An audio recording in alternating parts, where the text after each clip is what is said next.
Ladies and gentlemen, good afternoon, Prime Ministers. Thank you for attending this session with us. It is a great pleasure and great honor for us to have you here.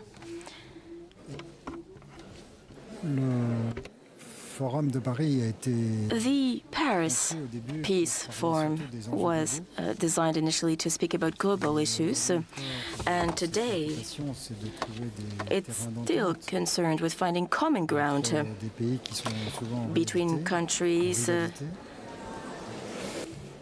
at odds.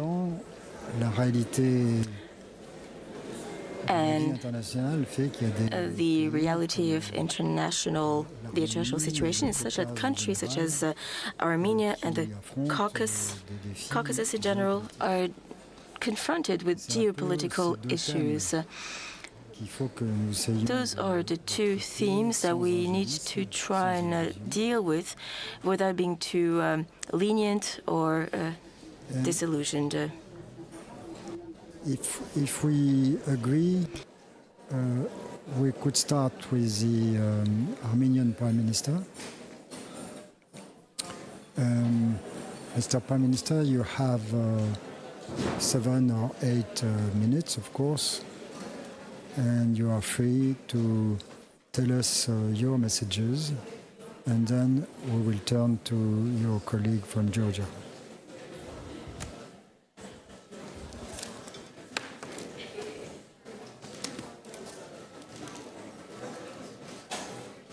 Is this switched on? Yeah? Yeah? Thank you very much. Honorable Prime Minister Garibashvili, Mr. Duclos, esteemed participants of the 6th Paris Peace Forum, ladies and gentlemen, first of all, I would like to express my gratitude to President Macron for the wonderful organization of the forum, warm hospitality and invitation. One of the pillar records of the forum documents is that 2 billion people worldwide live in conflict-affected areas. From the point of view of the Republic of Armenia, it would be more precise to write that sentence as follows. As a result of ethnic cleansings, more than 500,000 Armenians no longer have the opportunity to live in their homeland.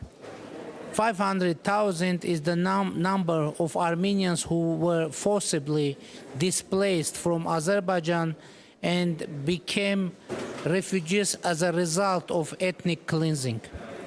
About 360,000 of them were forcibly displaced from Azerbaijan since the beginning of the 90s as a result of the Sumgait and Baku massacres and Armenophobia. Since then, Armenophobia, unfortunately, has been the state policy in Azerbaijan.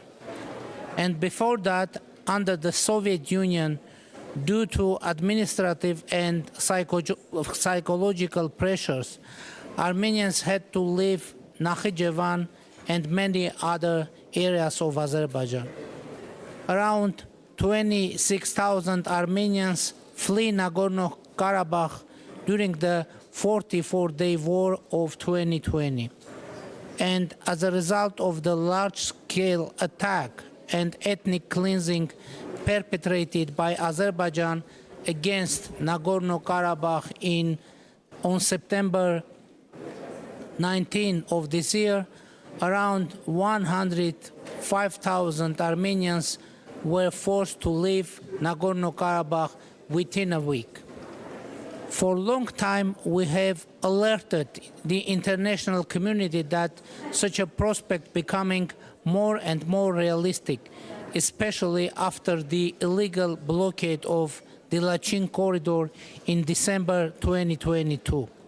But the international community did not take any adequate measures, and we cannot blame those people who claim that the forced displacement of Armenians from Nagorno-Karabakh took place with the silent or behind-the-scene agreement of some of the international players. Nevertheless, dear participants, I have not come to this peace forum to talk about war. I have come to talk about peace, even though Azerbaijan has started to call the Republic of Armenia West Azerbaijan, after implementing yet the minimum of its plan of Armenian cleansing. The concept of so-called Western Azerbaijan, which is a concept of preparing a new war against the Republic of Armenia, is propaganded in schools, universities, and mass media of Azerbaijan. And all this, despite the fact that we seem to be close to signing a peace treaty with Azerbaijan, notwithstanding the fact that the above-mentioned issues raised significant questions regarding the sincerity of Azerbaijan. But it does not shake our commitment to the peace agenda, and we hope to sign a peace treaty with Azerbaijan in the coming months based on the following three principles agreed upon in the negotiations held in Brussels. Principle number 1.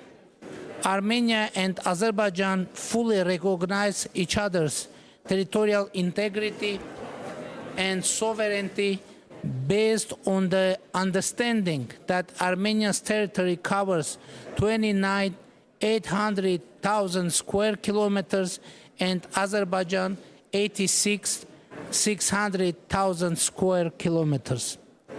Principle number 2. Armenia and Azerbaijan confirm their unequivocal commitment to the 1991 Almaty Declaration as a political framework for the delimitation. For your information, dear participants, Almaty Declaration was signed by the 12 republics of the Soviet Union on December 21, 1991.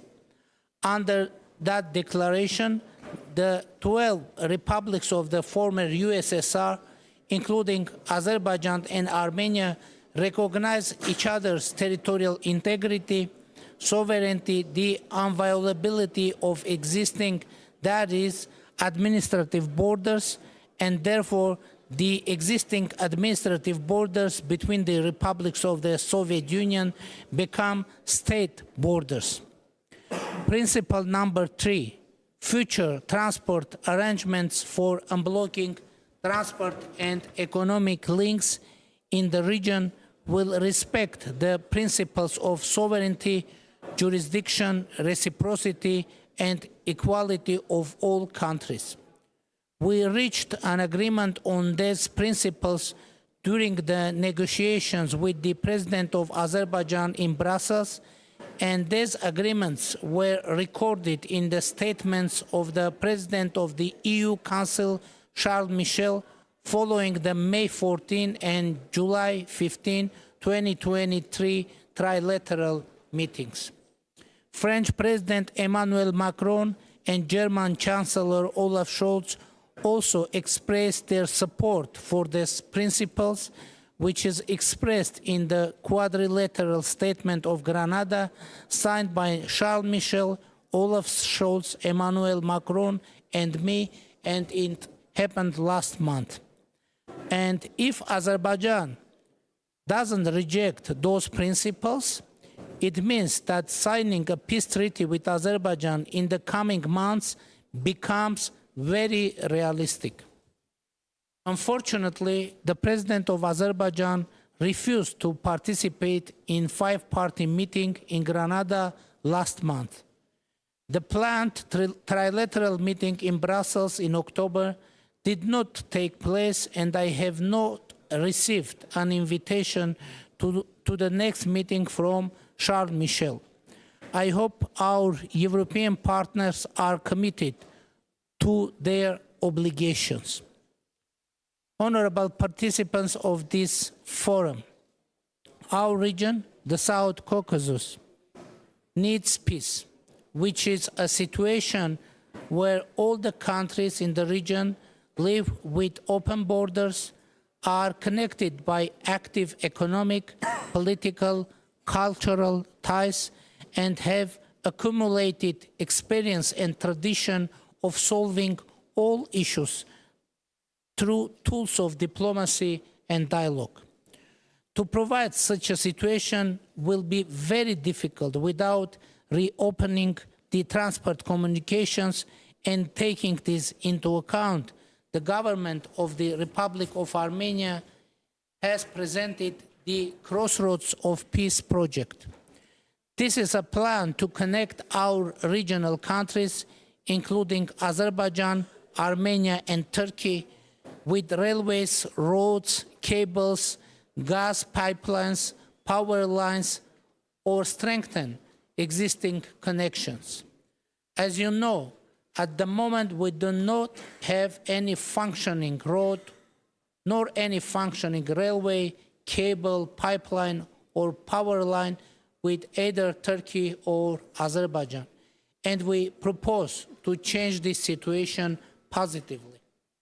The Crossroads of Peace project would also bring benefits to Georgia and Iran, including bilateral as well as in terms of strengthening ties with Azerbaijan, Turkey, and Armenia.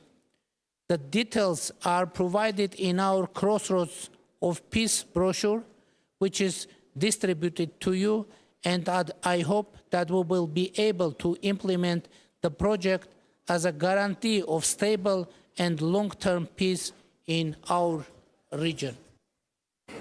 The implementation of this project will be beneficial not only for our region, but for international trade, connectivity, and stability.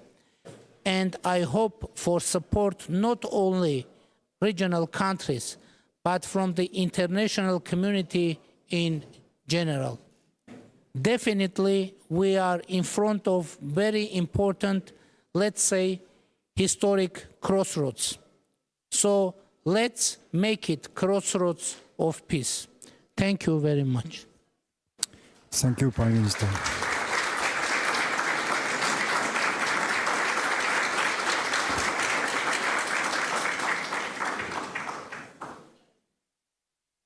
Mr. Prime Minister.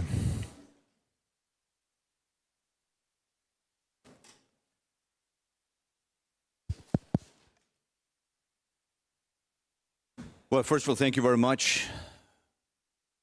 I want to join my dear colleague, my dear friend, Prime Minister Phashinian, in thanking President Macron and organizer of this forum for inviting us and for organizing this forum, because nowadays, as Prime Minister mentioned, the world is full of conflicts, unresolved crises, and who suffer from this crisis? People suffer from this crisis, our population, our citizens. We live in an era of uncertainty, unpredictability, and you know, we see, for example, the war in Ukraine, which is ongoing and which is we don't see an end, we don't see a solution yet. We see a crisis in the Middle East, which is very dangerous. We see frozen conflicts in Georgia, for example. We see the occupation of our territories. And therefore, there's no solution. We see lots of conflicts in Africa or any part of the world. So therefore, the solution and the answer to all these crises, to all these conflicts, must be peace. We must do everything, the governments must do everything to achieve the peace. So I want to take this opportunity and talk to you about the success story of Georgia and what we achieved in the last decade. So when we came to power in 2012, the status quo of Georgia was that 20% of our territory was occupied and is still occupied by Russia. It's one of the biggest challenges for our reality.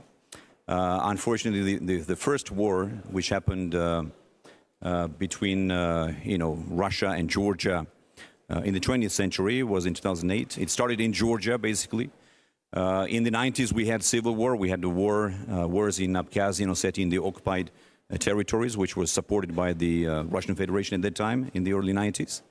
So the country of Georgia has seen so many problems, so many challenges. After the war in 2008, we saw another big war, which just started 2 years ago, or in Ukraine a year ago, and I think this is a great challenge for all of us, because whether we like it or not, whether we try to avoid further escalations or complicated scenarios, it affects all of us. The wars affect all of us. Of course, the situation in our region, in the neighboring countries, in Armenia, in Azerbaijan, of course, is a matter of concern for all of us. Of course, for Georgia. Georgia is I have said it many times, and I want to repeat, is a very objective, unbiased, I would say so, mediator, facilitator, just a friend who trusts both countries, and we have excellent relationship with Armenia. We have excellent relationship with Azerbaijan. And I personally have a very trusted relationship with both leaders. So therefore, Georgia's interest is to secure long-term, long-lasting peace and stability in our region. Georgia, we and my government, we managed to achieve an uninterrupted and unprecedented peace and stability in our country. Under every leadership in Georgia, we had wars, we had conflicts, we had civil war, we're losing territories. This is the only period Georgia did not have any war. We were not losing territories, and we're growing. We're making our country stronger, and we're getting richer. And this is this is something that brings prosperity for our population, for our people. Of course, the challenge which is related to the occupation is still there. It hasn't disappeared. But we chose a strategic patience policy. And why I'm saying this? Because there are things we cannot solve immediately, right? So therefore, you need patience, you need a long-term strategy, an action plan, and you have to follow this. And you got to be consistent in achieving this plan. Georgia, in the last 10 years, made, I would say, very attractive, impressive reforms and achievements. I was privileged to sign the association agreement with the European Union in 2014. We signed free trade agreement with Europe. We got the visa-free regime with the European Union. Last year it was historic because we got the European perspective. And just two days ago, this was another historic decision made by the European Commission, which gave the recommendation to the Council to grant candidate status to Georgia. This is historic achievement. Why? Because Georgia, Georgian people, and my government, our ruling party, have made very concrete decision. This decision is irreversible, and this decision is that we want to get closer to Europe. We want to become a full-fledged member of the European Union, and we're moving in this direction consistently, step by step. We are getting closer to this national, let's say, plan. At the same time, we managed to increase our economy. Our economy has tripled since 2012, according to national currency, and also GDP per capita in US dollars was doubled in the last 3 years. The inflation is very low. Together with Armenia, we are the fastest growing economies in the world right now, and it's not very coincident. We are creating good policies and effective governance, and because of that, we are ensuring strong economic growth for our population, for our people, and it brings more jobs, more stability, more, let's say, predictability for our businesses, for investors. FDI, for example, was a record number last year. So the poverty or unemployment are at historic lows, and countries' national reserves are at historic highs. So all I'm saying this is because nothing would happen if there was no peace in Georgia. Peace is crucial. Peace is something that we need to achieve. The world right now needs less warmongers. We need more peacemakers. Because right now what we see is that we are very concerned how this war in Ukraine will end. We're very concerned how the situation will evolve in the Middle East or elsewhere. So therefore, countries like Georgia, Armenia, we're small countries, small nations, but we are, of course, we are very strong nations We're one of the oldest nations on earth. And of course, we are definitely interested in maintaining peace, stability, and ensuring prosperity for our citizens. So my point is that people and nations across the world, they need clarity. They need certainty. Right now, we don't see any certainty. We don't see any predictability. Nobody knows what will be the future tomorrow. So, of course, who is capable of solving this kind of problems? Big countries, like big superpowers, and countries like, again, I want to repeat, Georgia, Armenia, or Azerbaijan, small countries. They need to have a clear vision, right, from the Western big powers. So. Therefore, I want to once again reiterate and confirm that Georgia is interested in maintaining peace and stability, and we are absolutely confident that we will be able to achieve the occupation of our territories step by step through our prudent, but I would say very careful but wise policies. This is the only choice that Georgia right now has. And I want to underline one more thing. In the last 10 years, more than 10 years, we have not done anything at the expense of our sovereignty or territorial integrity or our national interests. So we're doing everything for our people. We're doing everything what's best for our people, what's best for our future. So. Once again, thanks for giving me this opportunity to speak about ourselves. Once again, I want to thank the organizers, you, Michel, you, Mr. Duclos. And last note, 2 years ago, we successfully mediated, I would say this was one of the first mediation precedent that we created together with Prime Minister Phashinyan and President Aliyev. When Azerbaijan released 15 detainees through Georgian mediation, and Armenia gave the maps for the mine territories. So, therefore, Georgia is capable of achieving these results, and I think trust here is crucial, because when somebody is offering mediation, this mediator should be trusted from both parties. If there's no trust, there will be no successful mediation.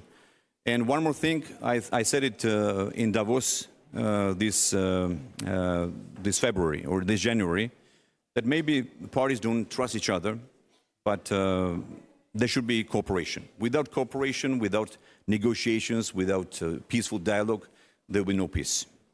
Thank you. Thank you.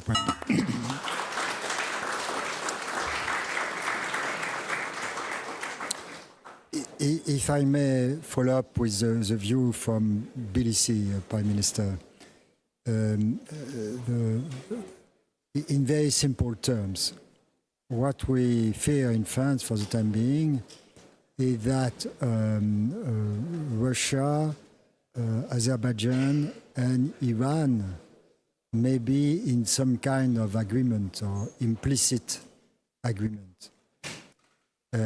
To make life more difficult for Armenia, especially in a time when big powers in the world have their mind busy by something else. And this configuration of quasi-alliance or understanding between those three countries I mentioned, plus the general context, makes that there is no incentive for Azerbaijan to stop where they are now. Is it a totally wrong picture? I hope so. Or what would you say? Well, Georgia has a friendly strategic partnership with Azerbaijan. Precisely, that's my point, yes. No, precisely, that's my point. How do you assess Azerbaijan's intentions or plans for the next future? Again, let me just finish what I started. Georgia has strategic partnership and friendly relationship with Azerbaijan. Georgia has strategic partnership and friendly relationship with our brother nation, Armenia. So therefore, Georgia cannot be biased in this situation.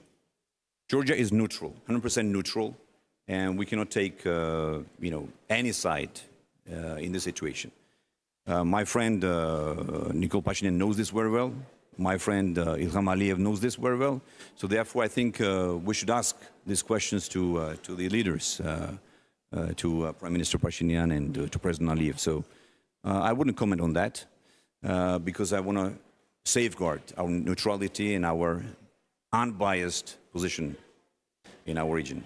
I think this is in the interest of three of us. So we had a very fruitful meeting last month when I hosted the Tbilisi Silk Road Forum, and I'm grateful my friend Nikol Pashinyan visited Georgia, and Prime Minister of Azerbaijan also attended the forum, and I think there was a good opportunity.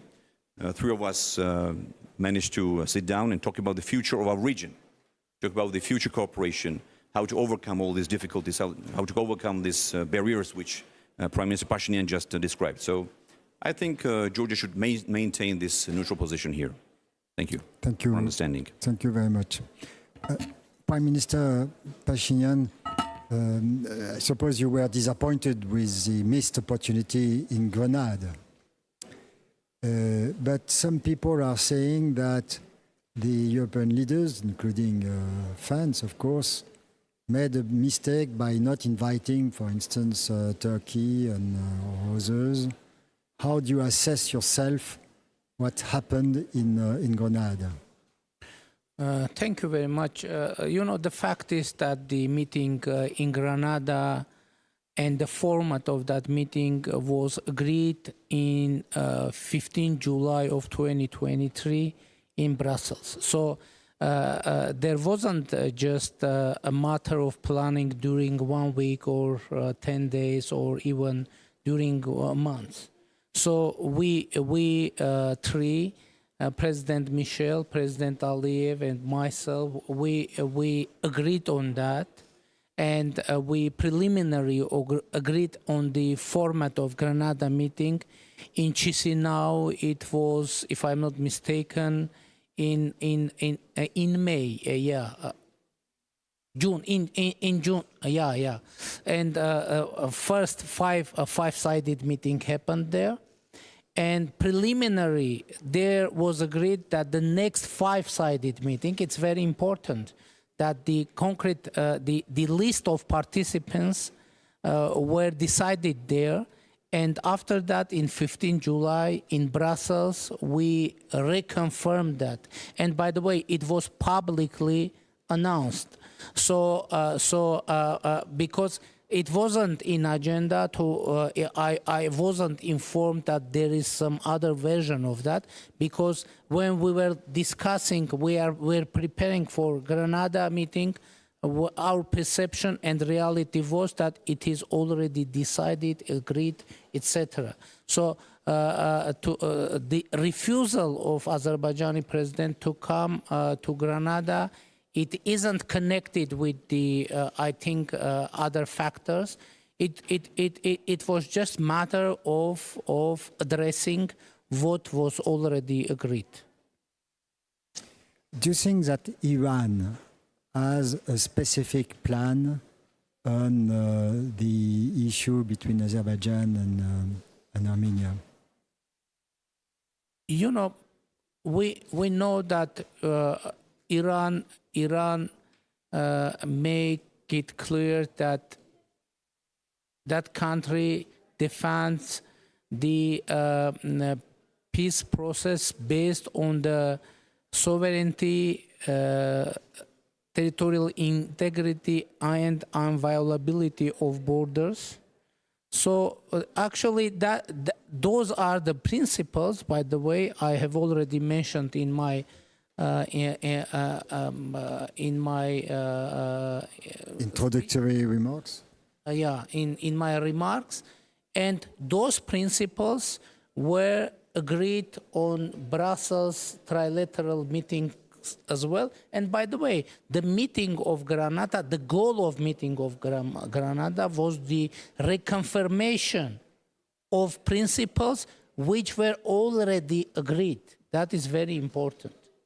And look, now many people, they are discussing how they are trying to assess the possibility of signing peace agreement between Azerbaijan and Armenia. And there is no any exaggeration. If Azerbaijan reconfirms what was already been agreed, so that means that the 70% of the job is done. So now you know, it is most important nuance whether Azerbaijan confirms what have been already agreed during our negotiations in Brussels, and which was recorded in the public statements of Charles Michel. If someone in the public wants to... Yes, madam.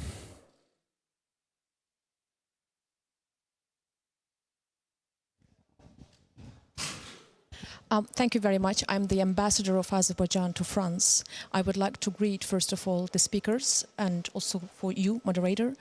Well, I would start by touching upon the issue that, moderator, you touched, that you are in France is feared.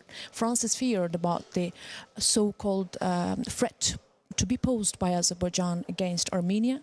Let me stress that this fear is absolutely baseless, because what Azerbaijan has done until today is restoring sovereignty over its territories, which is recognized, by the way, by the international community. So, in fact, we have gained what belonged to Azerbaijan by international law. And as Azerbaijan has already declared and redeclared every time that we are interested in peace, we not only declared Azerbaijan was the initiator of the process of normalization with Armenia immediately after the end of the war of 2020. And of course, Azerbaijan is for direct dialogue between Armenia and Azerbaijan. And I would touch also the issue that have been touched upon on the Granada and the position of Azerbaijan. I think the position of President of Azerbaijan have been clearly stated. The day before Granada, France foreign minister visited Armenia and declared the decision to arm, to send armament to Armenia. So was it really the purpose to serve the peace and normalization in the region by deciding arming Armenia, by deciding supporting the revanchist ideology in the country? So of course this was a decision taken against, and from the other side France was intending to participate there as the mediator. So the country which takes openly, publicly the side of the one country and declares public that I'm sending armament to the country, then says that I'm the mediator. From the other side, the leaders denied also participation of the president of the Turkey. So this explanation was publicly said by Azerbaijan. And I would also like to reiterate the position of Azerbaijan, which is about normalization, which is about return of the lasting peace to the region. And I would like again to both of the speakers, because I understand the common message here was about the return of the lasting peace to the region, because this is what we need. And this is the position of Azerbaijan. And by the way, by the signing of the treaty, the principal position of Azerbaijan is that this treaty should be based on the norms and principles of international law. The respect for the principles of international law, respect to the borders, internationally recognized border by the international community, and respect to the sovereignty of all countries in the region. Thank you. Thank you, Ambassador. Do you want to comment, Minister? Yes. Yes, I heard that message, and you heard that message about the intentions of Azerbaijan, and about that I assess that positive. But from the other side, I would draw your attention that growing wording of Azerbaijan, calling actually all the Republic of Armenia, Western Azerbaijan. It is very concerning message, and which is very important, that wording, that narrative is being sponsored by the government officially. But there is very simple question. There is no need for further arguments.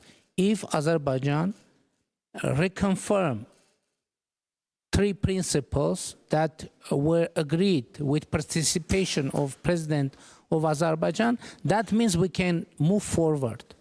I would like to touch upon the issue connected with the France, Armenia, etc. You know, any country, any sovereign country has opportunity to have army and to obtain armament, etc., etc. Prime Minister, every country has a right to defend itself. Yeah, what I said Opportunity. Yeah, right. I'm sorry. I should have said right. And Azerbaijan also buying a huge amount of weaponry, and the budget of the buying armament of Azerbaijan is triple in comparison with Armenia. But in general, what is the main message?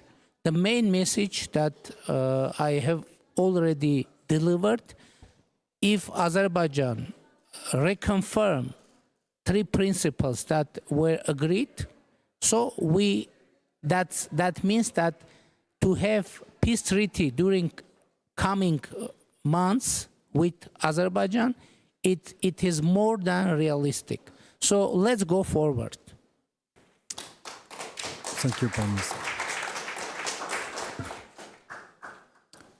Are there other questions?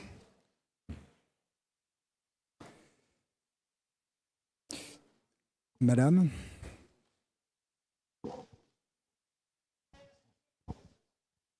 Thank you very much. Cleo Corcutt for Politico. I have a question for you too. With the war now, Israel's war against Hamas, there's a lowering of attention to what's happening in Ukraine and more generally to what's happening in Eastern Europe and beyond.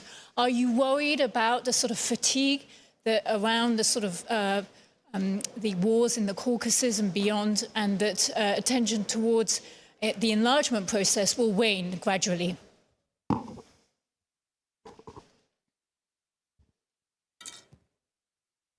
First of all, I would like to welcome the decision of European Commission to recommend the European Council to grant the candidate status to Georgia, and I think it is very important. Now it's cross fingers. I won't congratulate on that now. After European Council will make decision, I will congratulate you officially. So I think it is very important process, and we are following very carefully after what happening. And we hope that, and we wish all the success to Georgia in this way. And unfortunately, as Prime Minister Garibashvili said, we have many threats and many conflicts in the world, and our mutual task to work on and to continue to work to address all conflicts. Understanding that it isn't easy. If it would be easy, it would have solved long ago. So unfortunately, we now in a situation when we need, it is our personal and political task to address the conflict, to solve that, and our duty as well to do our best to be successful on that path. Prime Minister, do you want to have a last word? Well, once again, I want to say how how concerned we are about all these crises, all these conflicts and wars in the world. And the author of the question mentioned the ongoing crisis in the Middle East, situation between Israel and Hamas. And Georgia is pro-peace. Of course, we're against the terrorism, and we condemn the terrorism and terrorist attacks on the civilians. And, again, I want to repeat what I've said in the beginning. I said countries need solutions. If you cannot solve the issue through war, you got to sit down and talk and negotiate. That will be my last word about this situation. Thank you. Thank you very much to both of you for this very interesting conversation. And good luck to your two countries.